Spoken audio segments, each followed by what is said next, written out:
My name is Wendy, and I'm 30 years old. I work as the secretary to a brilliant lawyer at a law firm in sunny Los Angeles. My daily life was filled with order and calm, like a perfectly crafted schedule.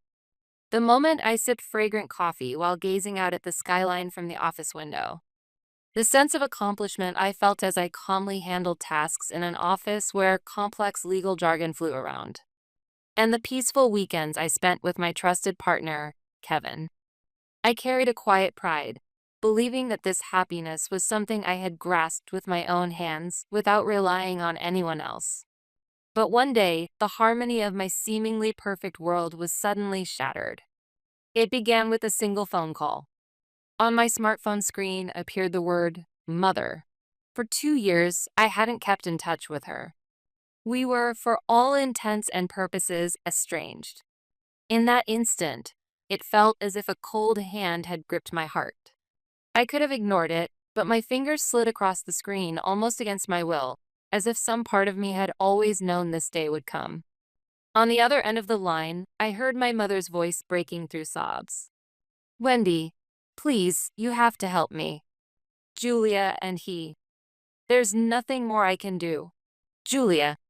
That name was like a cursed word, prying open the Pandora's box I had locked deep within my memory. My only sister.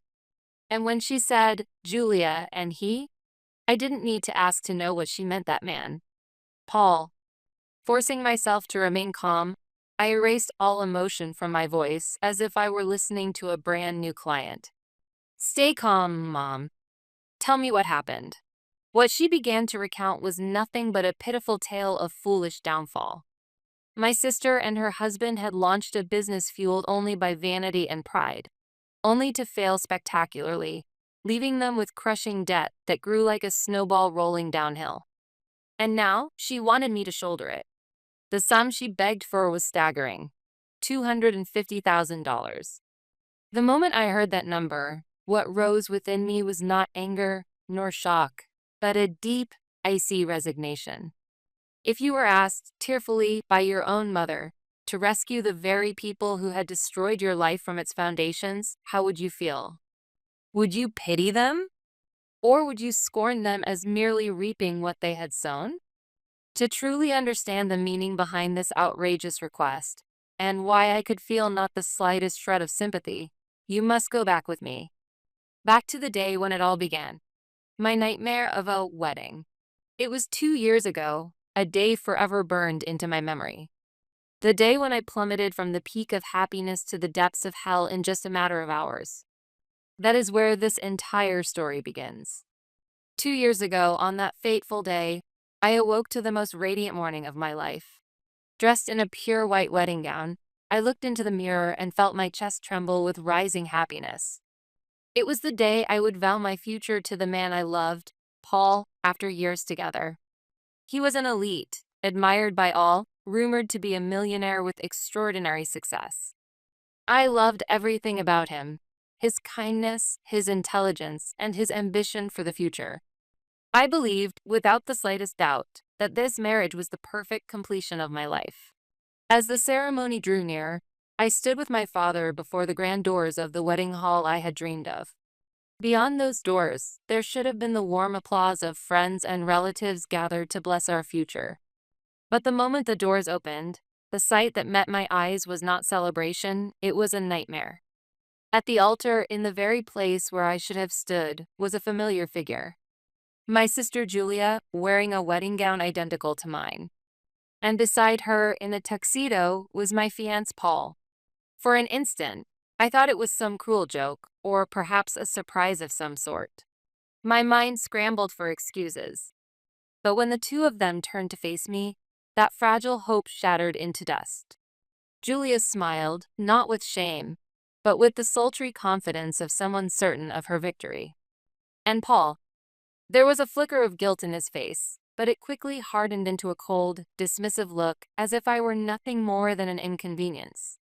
The stares of the guests, bewildered, curious, pierced me like needles. My voice failed me. I stood frozen.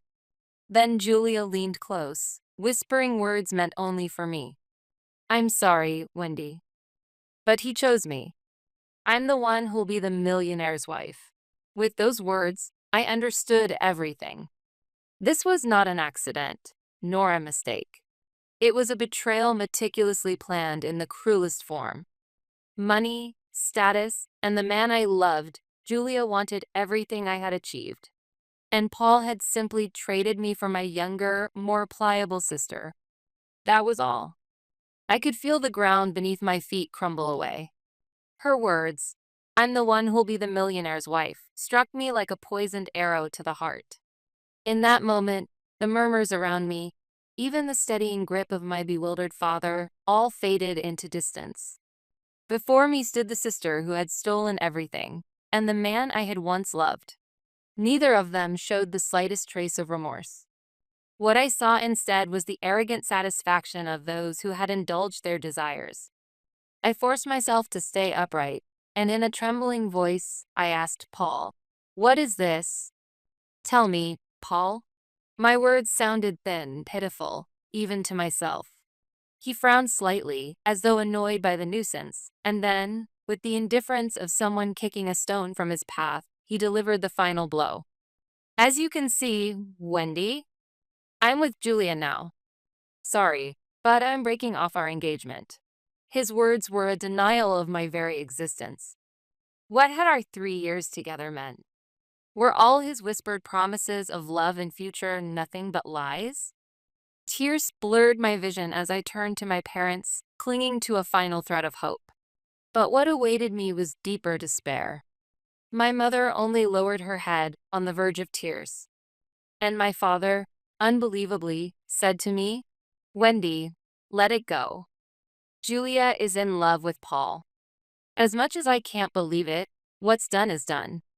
As her sister, you should bless her happiness. Bless her happiness. Those words snapped the last string holding my heart together. The family I thought I could trust, all of them stood on the side of the betrayers. None of them cared for my pain, my humiliation. They only demanded that I stay silent, swallow everything, and avoid making a scene. In their eyes, I was no longer a wounded daughter, but a nuisance, an obstacle to my sister's bright new future. At that moment, something inside me broke. My grief ignited into searing rage. Clutching the hem of my wedding gown, I looked around at every one of their faces, searing them into my memory. Then, in a voice quiet but sharp, I declared, "Fine. I don't care anymore. All of you, get out of my life." I turned on my heel and walked away from that nightmare. Behind me, I heard someone call my name, but I never looked back. In that wedding hall, I lost the man I loved, and I lost my family. Yet at the same time, I made a vow deep within my soul. Never again would I allow anyone to destroy my life. After fleeing that hellish wedding hall, I shut myself away in a hotel room for several days. My white gown lay crumpled on the floor, like a discarded emblem of my trampled heart. My tears had long since dried, leaving only emptiness to fill the air. But on the third morning, as I lay staring at the ceiling, something inside me snapped awake. Who was I? A tragic heroine? No, I was a professional who worked at a law firm. I had no time to drown in emotion. In that instant, my mind cleared. I wiped my face, opened the Notes app on my phone, and began to calculate. The cancellation fees for the venue, the dress and rings, the gifts for guests, the catering deposit. Almost all of it had been fronted by me, trusting Paul's empty promise of, "I'll pay later." The total was around $50,000. To an ordinary person, a daunting sum. But to a supposed millionaire like him, it was pocket change. Quietly, I whispered to myself, "No sentimental revenge. I'll just reclaim every cent of what I lost." This isn't vengeance. It's business. I immediately contacted my boss, Attorney Hansen, and explained the situation concisely. Impressed by my composure, he drafted a formal invoice as my legal representative. When it reached Paul, his pride must have been wounded. He wired the full amount to the designated account almost immediately. When I saw the payment notification, I felt no joy, Only the cold satisfaction of knowing that my ties to him, both legal and financial, were severed completely. He had no idea that this $50,000 would one day tighten around his neck like a noose. That transaction became a kind of ritual, a clean break from my past. I signed the lease for a new apartment and immersed myself in work. The law firm trained me to judge not with emotion, but with logic and facts. And ironically, those very skills became my greatest weapon for surviving the despair in my private life. I complained to no one. Instead, I poured every ounce of energy into the cases before me. I cut down my sleep, sacrificed weekends, and steadily built a string of hard-won victories. Before long, people at the firm began to call me the Iron Lady. It was never meant as an insult. It was a form of respect, recognition that I could stay calm and deliver sound judgment no matter how difficult the situation. And then, 2 years after that cursed day, light returned to my life. His name was Kevin. He was an architect who first came to our office as a client.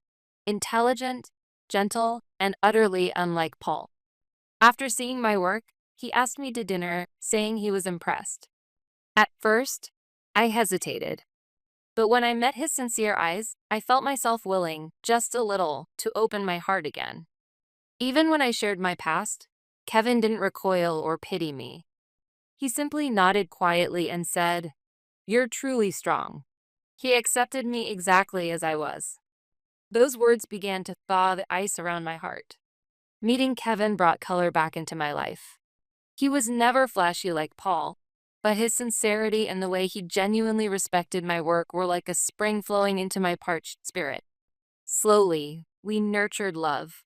By the second year, we were already thinking of one another as life partners.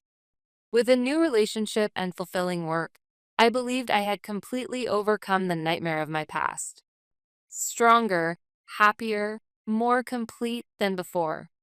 Julia, Paul, even the family who betrayed me, I rarely thought of them anymore.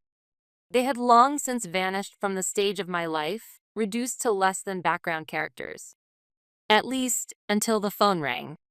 For the first time in 2 years, my mother's name appeared on the screen, her voice breaking with tears. "Julia and her husband are in trouble.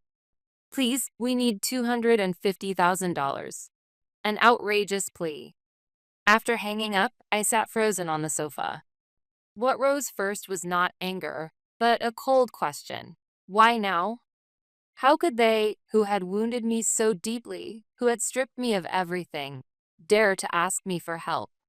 I couldn't comprehend the audacity.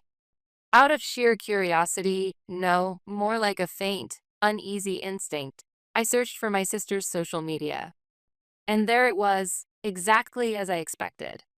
Photos of Julia and Paul surrounded by luxury cars, designer brands, extravagant parties, and overseas trips. Yet those glamorous posts had abruptly stopped about 6 months earlier. The closer I looked at the recent ones, the more her smile seemed strained, desperate.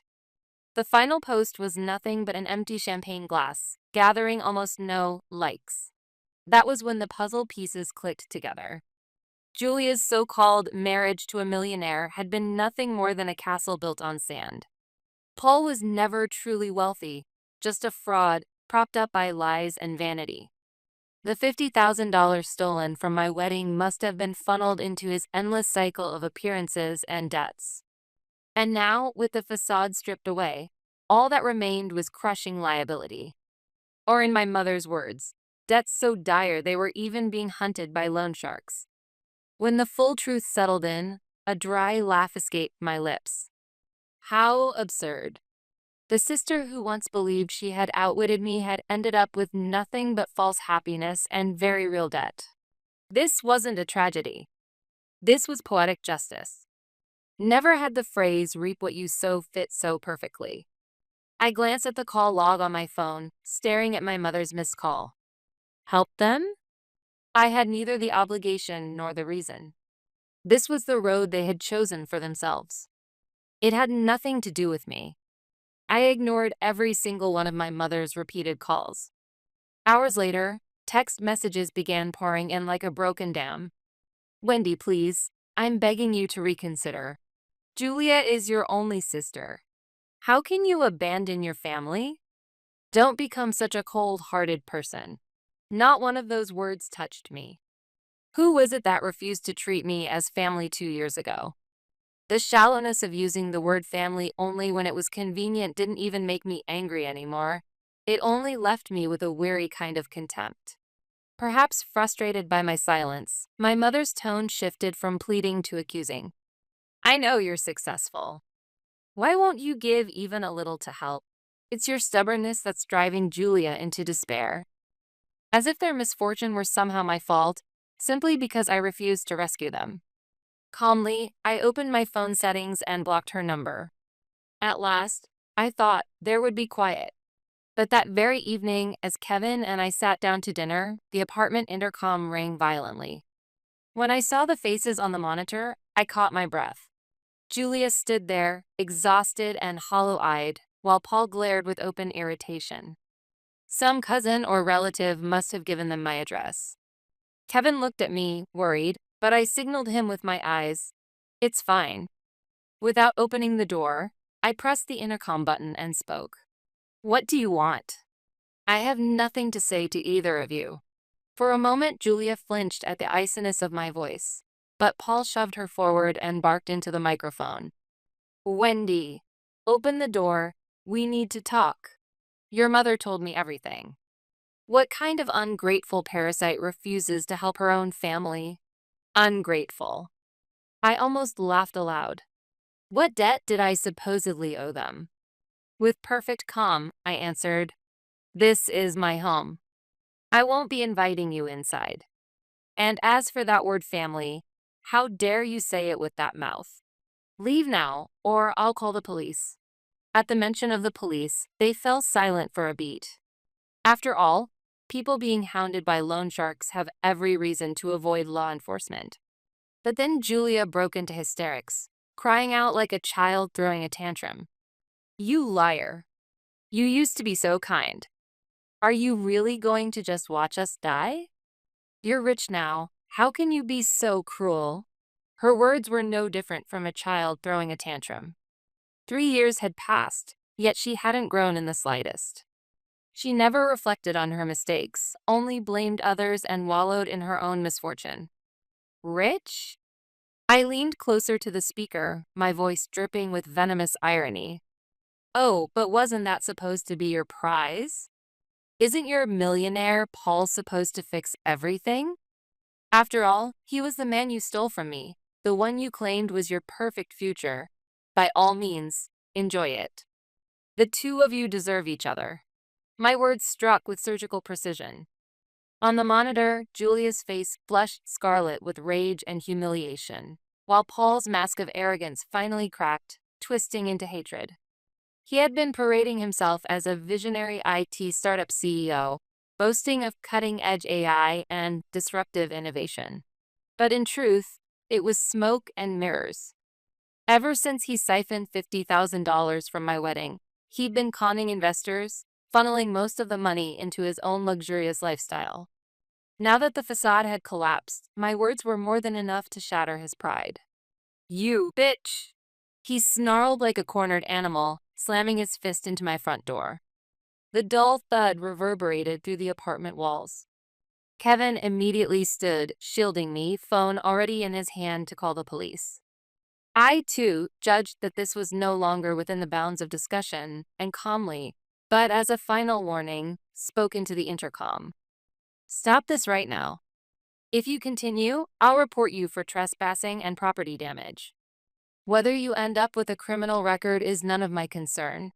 Coming from someone who worked in a law office, words like trespassing and property damage were not idle threats, and they knew it. The banging on the door stopped, but Paul sneered and spat his words instead. Remember this, Wendy. You'll regret what you did to us. With that, the two of them glared at the monitor, seething, before storming off toward the elevator. When the storm passed, silence settled over the apartment. Kevin laid a protective hand on my shoulder. Are you all right, Wendy? Should we?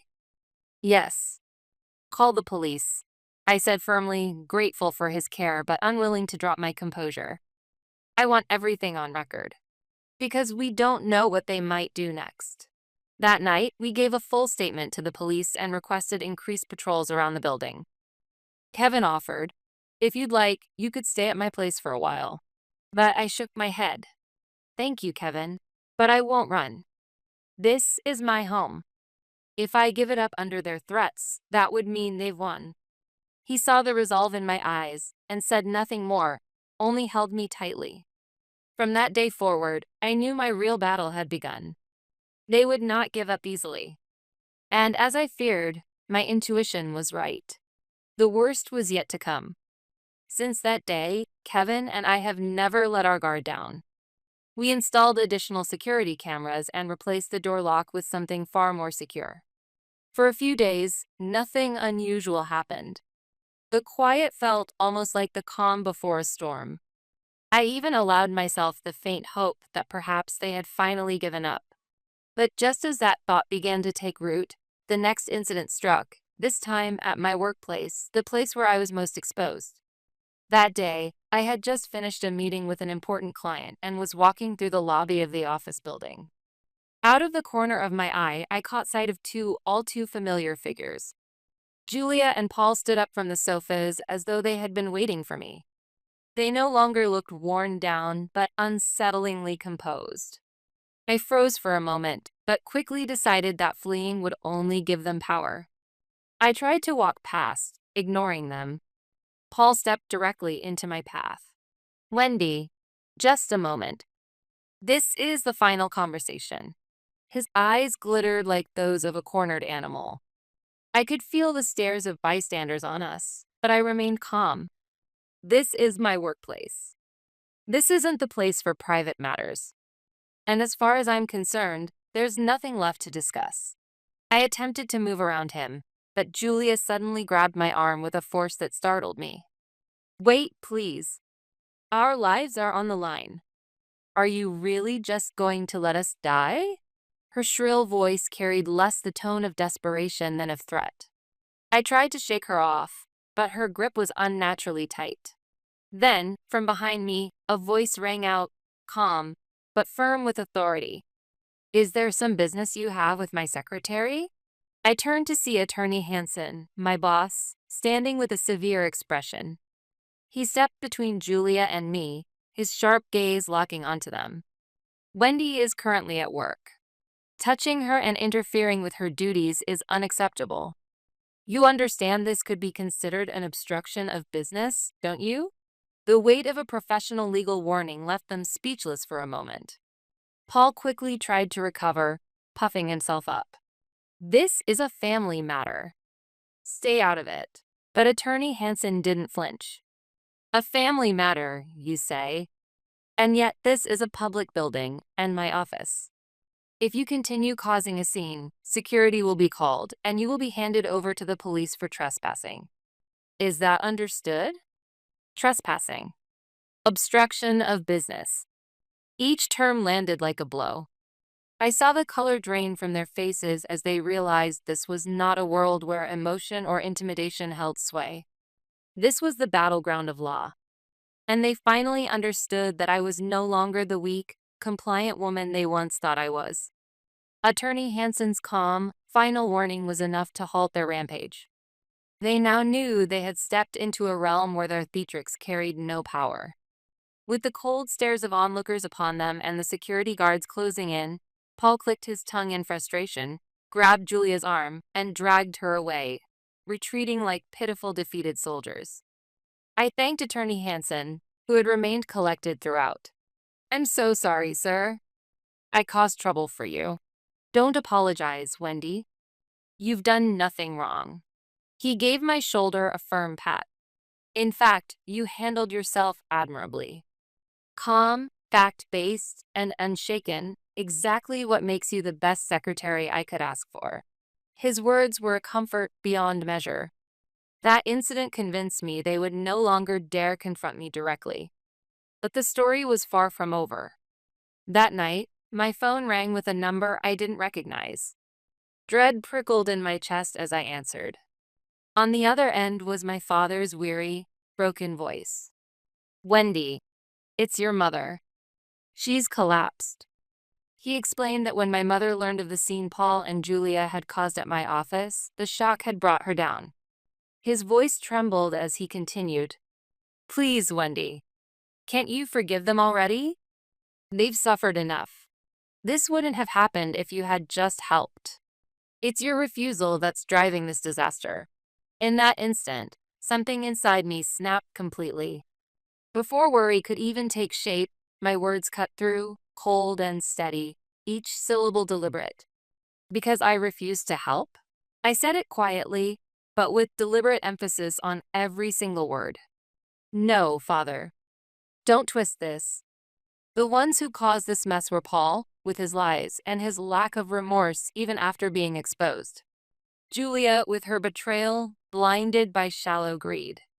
And you, who looked away from the truth, who never corrected her mistakes, and who instead demanded that I, the victim, simply endure.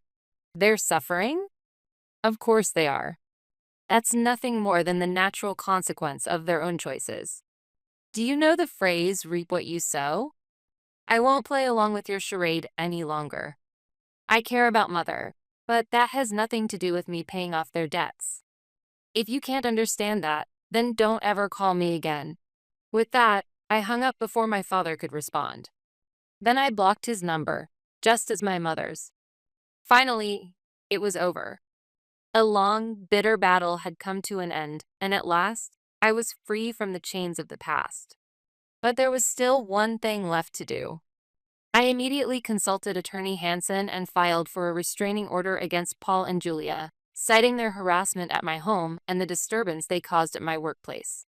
The process moved with surprising speed, and soon the order was granted. By law, they were forbidden from coming within 100 yards of me, of Kevin, or of my workplace. Any violation would mean immediate arrest. This was not revenge. This was calm, lawful self-defense, the protection of my own future. By building that legal wall, I finally gained certainty that they could never again interfere in my life. The long, painful struggle was truly behind me. 6 months passed since that call. At that time, I heard nothing more from Julia, Paul, or my parents. From whispers on the wind, I learned that Paul had eventually been sued for fraud by several investors. He and Julia disappeared from the city soon after. Where they are now, what they're doing, I neither know nor care. My mother, thankfully, survived her collapse, but the rift between us will never heal. My parents never once acknowledged their own failures. Recently, Kevin proposed to me on a hilltop overlooking a radiant sunset. The ring he offered was not a large diamond like the one Paul once gave me, but its sincerity and gentle glow filled my heart with warmth far beyond what money could buy. With tears in my eyes, I nodded. These were not the tears of despair I shed 2 years ago, but tears of gratitude and joy. And if you, reading this, are hurting from betrayal or struggling with despair in your own relationships, I want you to remember something. Your worth is not determined by the people who wounded you. It may take time. But if you keep moving forward, keep growing stronger, life will change. And one day, those who acted with cruelty will meet the consequences of their own choices. Just as the phrase says, they will reap what they sow. My battle is over. From here on, I will build a life of peace and genuine happiness with Kevin by my side. And if my story can cast even a small light for someone still suffering, then nothing would make me happier.